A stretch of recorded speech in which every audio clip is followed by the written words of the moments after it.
the answer that someone waits for. In other words, if you have proposed a question and you're waiting for the presence of the answer to show itself, you notice that attention is an important thing. What does that mean? That means you got to see what you think is the answer, which your attention is on, and to detach from the possible solution to see all the possible solutions. What does that mean? You got to get out of your own conviction of what is your truth to the answer of the problem. There's some existential problems that have infinite answers. And there's some problems that have no answer. And it's a beautiful realm of paradoxical expression where the Japanese have seen that a koan, and the word for a koan is very useful in that context. A koan is pretty much a paradoxical expression. It is looking inward and outward at the same time. It is understanding that the separation implies both its polarities. Therefore, if you have asked a question which you are waiting and expecting an answer for, the greatest answer that could come to you is the greatest answer you can see and you can have your attention on. If your attention is too fixed after asking the question, you would be only seeing the problem. The answer and the problem are always present together. The problem dictates the answer, and similarly, the answer finds the problem that defines it.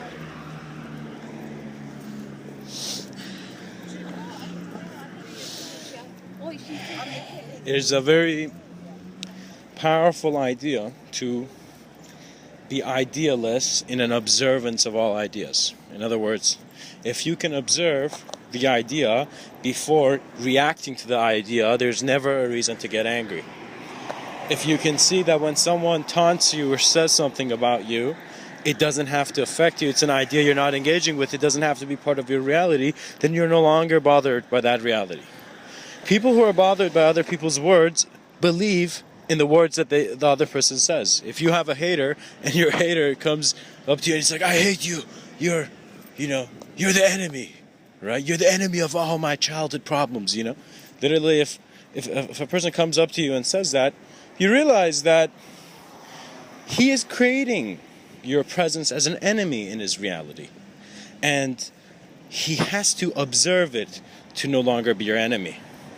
In other words, if you fight your enemy, you are accepting the fact that you're the enemy. But if you are compassionate and detached from the attachment that comes with taunting, you find yourself free from the nonsense which you could get involved in. In other words, when you go ask, for example, a martial artist, there's a lot of martial artists who become weapons. They have the ability to hurt others. But they are taught not to use it. So, when do you use it?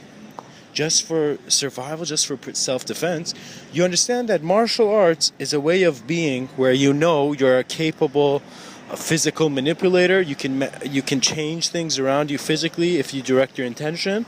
However, you don't have to. It's as if knowing that you have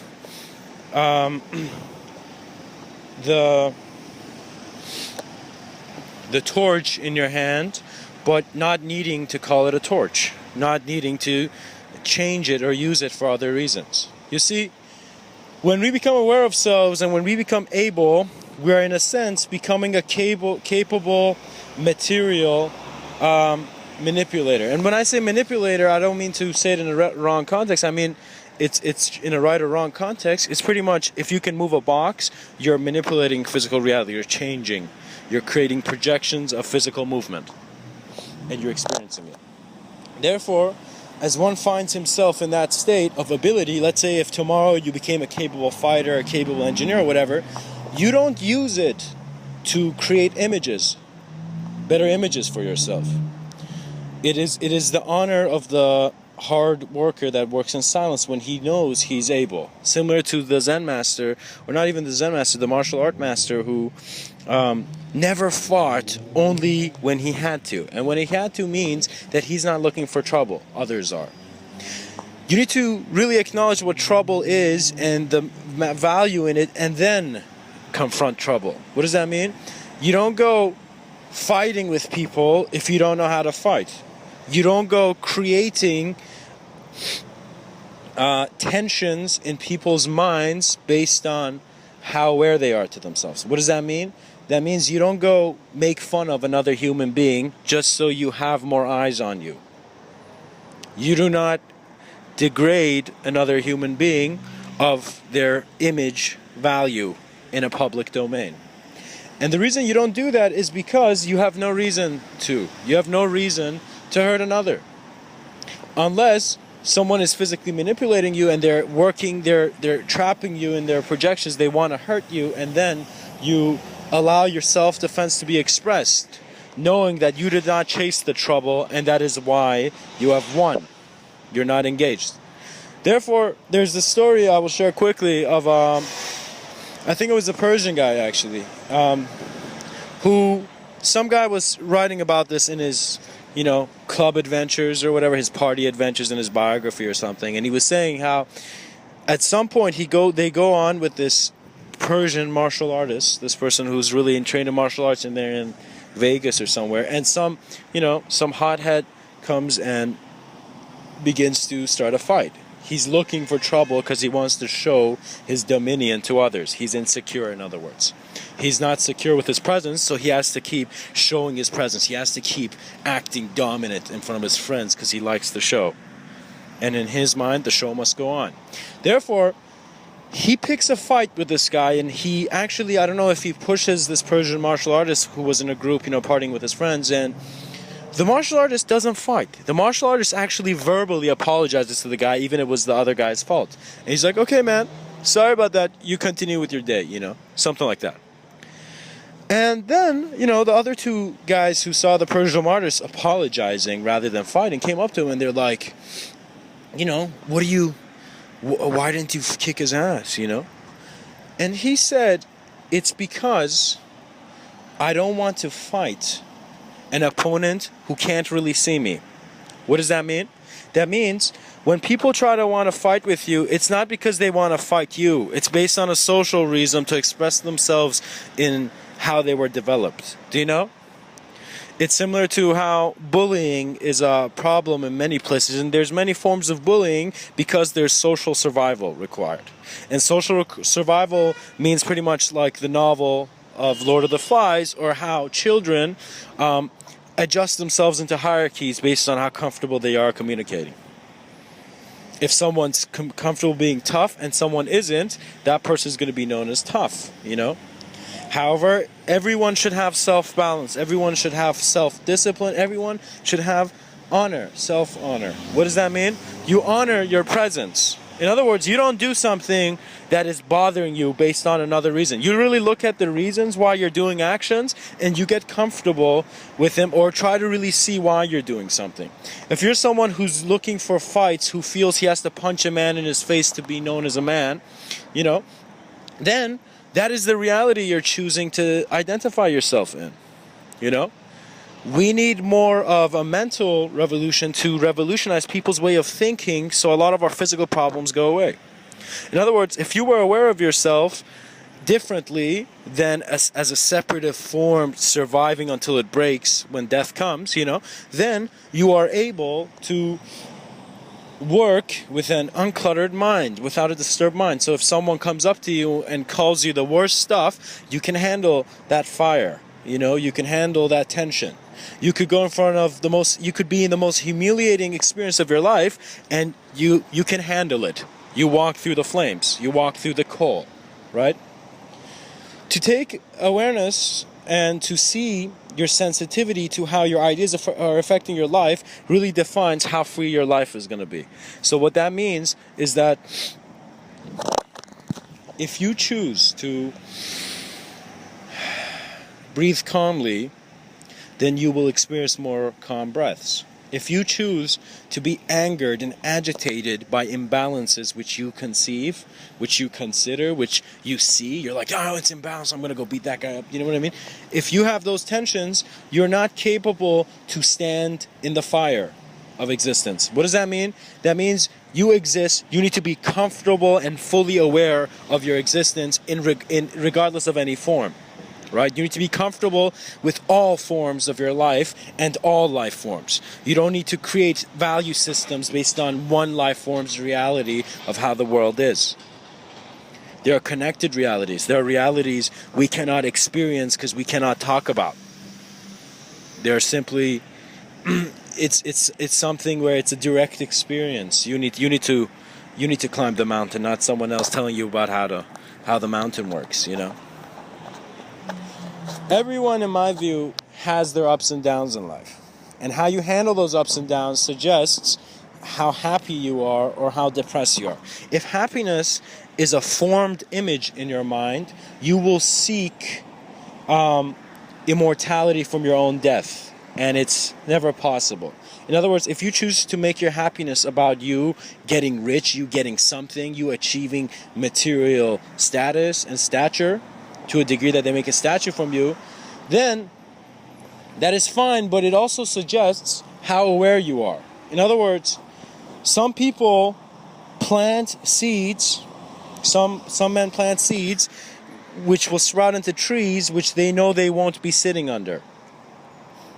In other words, some people contribute to the cause of humanity than to just a human, just one individual human. You need to realize that your attention and ability to act is creating your life. How integrated you see your life suggests how involved you can get with life.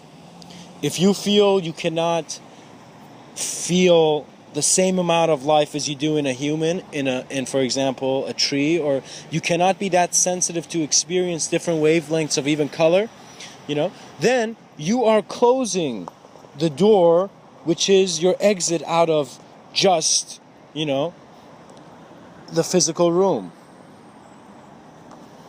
You see, there's some ideas here I don't want to get too deep into because it's another talk, but when you look at form, you look at thought form eventually. And you see that thought form it's as if it's at a quantum level where you can think any thought. When you see something, you can receive that image, And there's also a flexibility in one's imaginative arena. In other words, on that table, on your imagination's table, you can play with any forms of clay if you can visualize it. The reason awareness is important is because it has to break its own structure. What does that mean? That means you need to look at your life, you need to examine yourself outside of a structural definition of who you are. You need to be more, for example, my name is Amin, you need to be more than Amin, You need to be aware more than just the name tag. You need to see who's in your company. You need to understand that every moment your senses are active, which is the present, it is important to know why it's active. It's important to value the breathing that is keeping you alive. It is important to hear your own heartbeat without someone else telling you how a heartbeat should sound. We are not fragile instruments, We have deeper roots. However, these deeper roots are personally experienced. If you're in a culture, if you're in a society that doesn't acknowledge the talent you have because they've never seen it before, then it doesn't mean you shouldn't go your own path and bring in a new idea for humanity to express your talent. If you're a crazy artist, you choose how far your art's going to go. You choose how many artworks you're going to draw. You choose the voice of your talent and how much it's heard. And you need to really believe in it. You need to be more talented than your parents telling you you're talented or your friends. You need to understand that it is an isolation. It is a breaking. That is experience. Experience is not friendly because it's not trying to be your friend. It's trying to show you the real you. Some experiences could be friendly, but if it doesn't show you the real you, it's invaluable. What does that mean? That means when you are, for example, engaging in any act, it could be drinking, it could be having intercourse, it could be playing a game, it could be studying, it could be, meditating, it could be anything. You need to be attentive to what is there outside of the idea. And then you will increase your range of sensitivity into experiencing more blissfulness or higher states of being. It's as if you're cultivating awareness by looking at how patiently you can still stand in your own silence and in your own presence. It's very fascinating. I find that before people are open to ideas of themselves outside their idea, it's not real for them. What does that mean? That means if you believe in your truths, my words can't change your truth, because they're another set of beliefs. That's how it comes across. Therefore, the only way you can examine and explore the truth is by looking at what you find is true for yourself and seeing how experiential it is. Is heaven just an idea, or is heaven a state of being? Is the known a gift or a burden? Is the unknown a door that should always be open? We should not be in a society that makes the word I don't know seem stupid, seem bad. Not knowing is when you are free to know anything. Similar to how kids are open. In other words, if you have, let's say, a lot of formulas memorized for your exam, because you're too focused on those formulas, you have less attention on just solving the problem for what it is. You know? In other words, our minds are trying to keep our beliefs active while trying to re-experience them. And this could lead to mental distortion, similar to how when people take psychedelics or people take certain substances, their experience of life shifts. And that's important, because that's showing how loose imagery and the flattery that is found in stories, how temporal that is. We can see that. You need to really look at the contribution you're making and how efficient that contribution is. You need to look at how angry you're getting through the day, or how sad you're getting, or whatever emotion or definitions of emotions you're feeling throughout the day, and to observe it. If you have a problem in your life, it's someone at the door knocking. Sit down, look at why you have the problem, and the insight will be found, will be discovered. You are explorers of your own life. Everyone is an explorer of their own life. And when someone tells you what your life is, then either your exploration stops and you begin listening to another man's story, or you have this inner longing that your life is your life. It is your moment of exploration. Guys, life is more than just being a good image that, everybody likes. Life is about experiencing the spectrum, the full levels of spectrum. Experiencing love and how love is defined from hate. Experiencing lack and abundance. To experience different ranges of your own presence in different identities and senses of self. That is the accumulation of what happens in a life process. You are a changing person. And through these changes, you find that because the changes are so recent, because you're the only one who knows exactly where you are at now, in regards to your experience, you are truly utilizing your free will to be a moment of experience here. You see, if you give a child your hand and, let's say, help it walk for more than it has to, the child will have established his ability based on the hand that has kept it. In other words, the parent's hand, if it's kept too long, will make the child's ability feel as if it's his own, but it's not. If you suddenly lost all your support systems, all your friends or anyone, could you maintain that level of silence, loneliness, and lack of emotional, mental, and even physical abundance? Can you receive that lack, right? And it's a personal choice. You choose how much your feet are gonna burn, you know? And I'm speaking relatively mystical here because there have been mystics who have walked through fire. How is that possible? Could it be possible because their reality was different? The flames felt differently to them? Their experience of life was different? You know, we should not create a line where we define people and we make them into products. People are not products. They don't need to be definable. They don't need to always be industrious. Do you know what I mean? They don't need to always look the same. They need to appreciate each other's experience.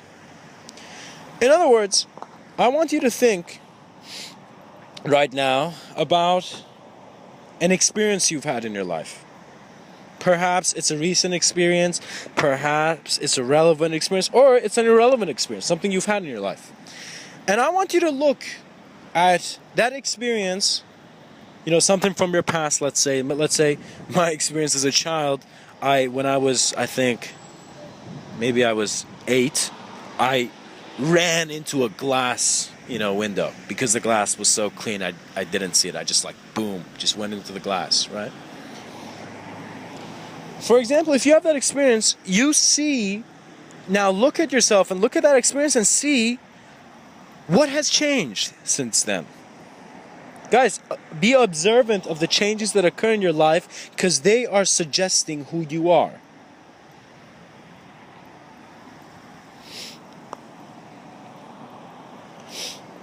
The Buddha has this quote, which I always use.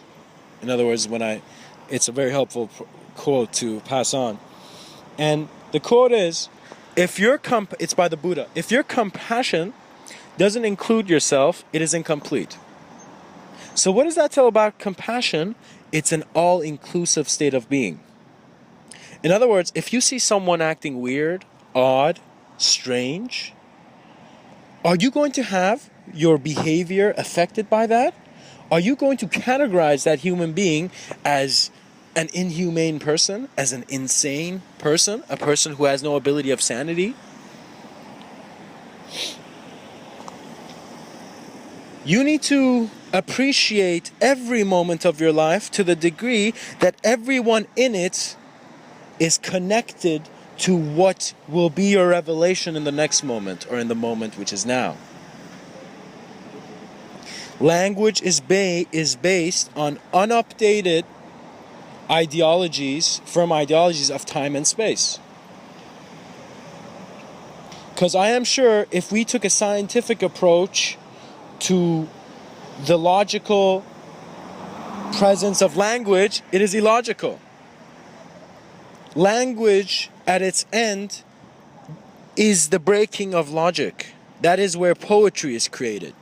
That is where experience is communicated in ways where it's always a tease to itself. Because it doesn't matter how many words you read, it doesn't matter how many Bibles, or holy books, or anything you read, it's about how much you're retaining, how much you're receiving, how much insight you're getting.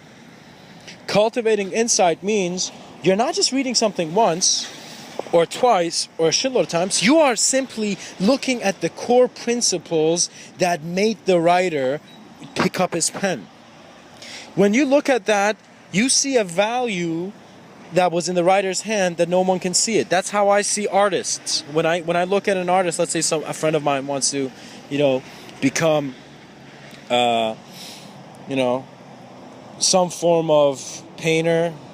Another friend of mine wants to become, let's say, a musician or whatever. For example, someone very close I know is trying to be a rapper, and regardless of how we define the ambition of an artist, its value is found in the creative presence in which the artist's greatest touch comes through. In other words, if you were drawing a painting and you had every touch with the feeling that it is meaningless, but it is perfect, you will have a fascinating work of art present. And all you are required to do is be in greater states of creativity to produce more. Now, similar to how an artist buys a brush to paint more, there are methods for insight and awareness as well, which I will share. In other words, you don't limit your learning just to textbooks. You learn from the moment in which you're experiencing anything. In other words, your lessons become omnipresent. They're present everywhere. And then when you are at that point, there flows in your subtler levels of where your thoughts are originating from that are synchronistic and coincidental, and it's as if the stream knows where it's going, even though the leaf has not reached the waterfall. The stream is being directed because part of this vast existential intelligence that we are knows where it's going. And it's not a definable knowing, it's an unspeakable knowing. And this bothers a lot of people. A lot of people, it's like, how can we know something if we don't speak it, if we don't label it, if we don't define it, if we don't create logic out of it, you know? Well, all you can say is you are a human being who is using the technology of language. You're using language to communicate, but it's not the only way you communicate. Animals communicate with a different form of intuition, which our animal side acknowledges but doesn't know how to utilize because it's not an animalistic quality. What that means is that what is found to be the human intuitive eye is actually a presence of a greater body of conception that is viewing more of the view. Your views do come from your views. And it's very important where you are when you're looking at things. Because the subtle line, the thin line between what defines a mystic and defines someone who isn't a mystic, so someone who is established in their structures and ideas, is the notion that a mystic knows he can never know all definitions of things because he can always recreate layouts in which he feels he can't know. If you choose to shape your life and circle it with a circle, it is hard to see a triangle that's separate. You know, it's hard to see other shapes when you're so convinced about one shape, one fabric of existence, one format, one dimension, one way. You know? There are many, you need to understand that we have an objective experience of time. In other words, in an agreed physical reality, we acknowledge how time is progressing. However, you need to examine your own subjective experiences of time. The way you're experiencing time is subjective, but based on a very firm objective agreement. Time is going this way, time is going that. When the concept of time changes for you, your beliefs shift in value. You are seeing more out of your truth. You're seeing more out of your belief because you're more aware of a deeper context which it can be perceived in. In other words, if you're just making an omelet, you know, for yourself is much different than if you had to make an omelet for others. In other words, the approach you're taking into how you are designing your life to become a productive and efficient individual should not just be limited to an individual view. You need to discover collective views of yourself. You need to see who you will be when you can no longer think about who you can be. If you couldn't think, if you couldn't speak, if you couldn't communicate, how would your reception be? And once you pass your own discomforts and step out of your comfort zone, because it was never comfortable being in the comfort zone, right? The comfort zone was an illusion because there's always a longing to expand. We are dynamic processes. Remember, we have inspiration, we have ambition, we have a direction which we are creating with the idea of free will. However, now we have become creators to a degree where we can experience our creativity alongside other forms of creation.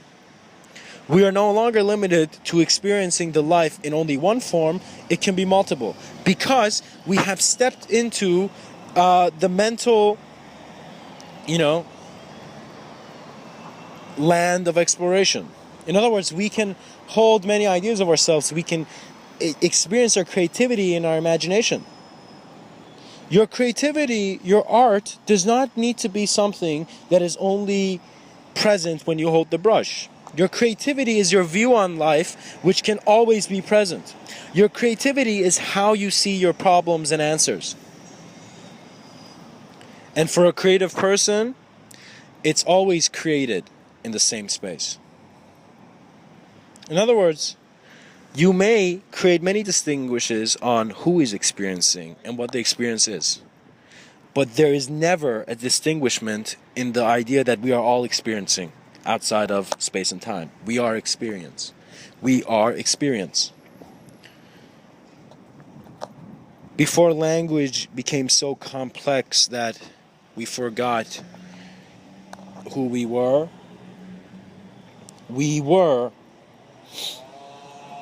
a very present presence on Earth. Present with a lot of things. Guys, our technology will develop and evolve into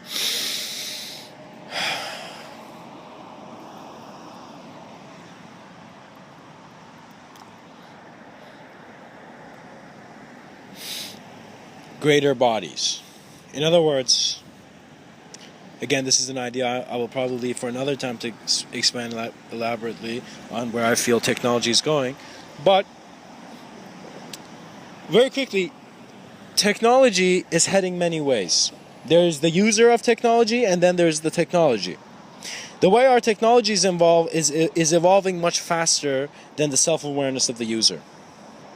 It's as if we are stuck in old ideas when there are new ideas forming of our technology. The most important thing is to pay attention to human experience and how that's shaping our reality in our lives. And perhaps there may be limitations with humanity, but the only way you know that you're limited is only from a view in which you're unlimited. So go explore that unlimited self. Go explore that limitless, experiential, one with nature type of self, to recognize that you don't need to only learn from a limited and individual sense of self, because the individual is always redefined by the collective, which is its collective presence, which is its existential life presence. I hope these words open up, the air for people to realize how fresh their lives are in the moment, outside of the values they give it. Regardless of how healthy or unhealthy you are, you're experiencing what is present, and you can be very self-aware of it. Technologies come and go. Ideas come and go. Physicality, forms come and go. But only that which was never formless can stay formless. Only that which was your eyes outside of any form of box is the presence, which is where the word God ends to have always begun. To how the unified field was every part of the field. How energy was omnipresent, only our channeling of it was the most important ability to live resourceful lives. Be very comfortable in your moment and let yourself first feel through a innate knowing the answers that are beyond your truth. You're not looking for true answers anymore. You're looking for a greater experience of the limited experience you're having now. And the limitless experience is something which you never need to talk about. Thank you.